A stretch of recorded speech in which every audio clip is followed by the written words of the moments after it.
আজ বুদ্ধ পূর্ণিমা। অতীতে আজকের দিনেই এক বৈশাখী পূর্ণিমা তিথিতে ভগবান বুদ্ধ লুম্বিনী উদ্যানে জন্মগ্রহণ করেন।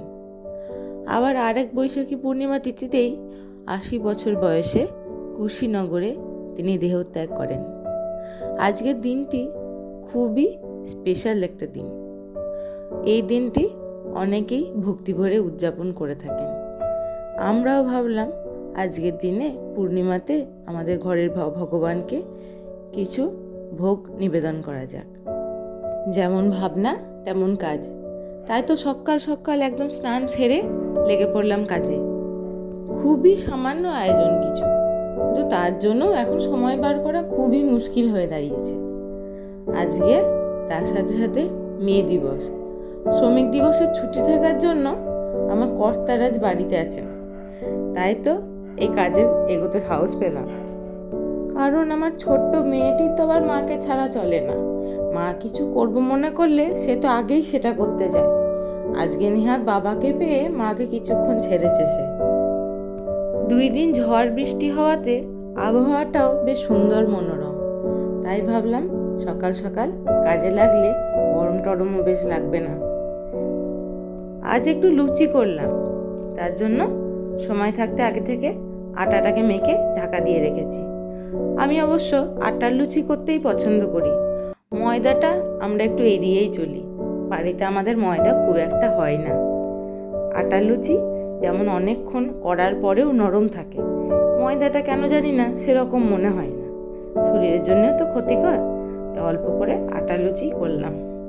লুচিগুলো বেশ ফোলা ফোলাও হয়েছে।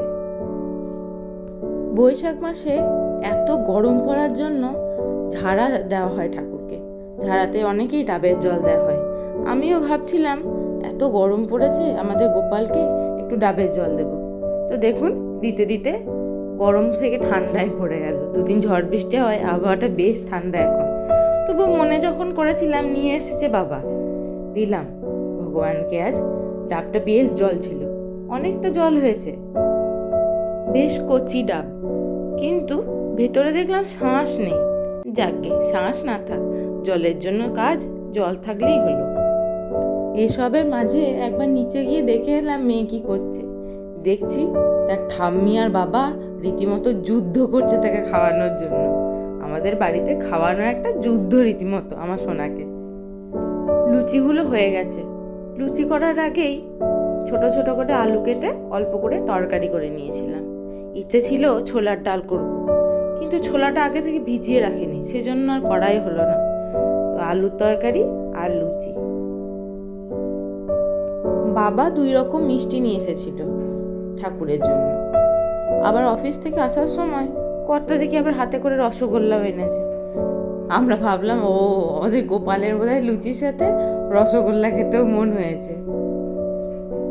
আমি এ বাড়িতে এসে থেকেই দেখতাম মা সমস্ত কাজ, পুজো, রান্না, ঘর সংসার বেশ একা হাতেই সামলাচ্ছে। আমি ভাবতাম বাবা কি করে যে করে সব কিছু। এখন দেখছি আস্তে আস্তে আমিও শিখে যাচ্ছি। যদিও বাড়ির লোক সবাই অনেক সাপোর্ট করে, তাই করতে পারি। তবে এটা ঠিক, ঠাকুরের কাছে থাকলে, ঠাকুরের কাজ করলে মনে অনেক শান্তি পাওয়া যায়। আর কি, আজকে এইটুকুই আয়োজন করতে পারলাম ঠাকুরের জন্য।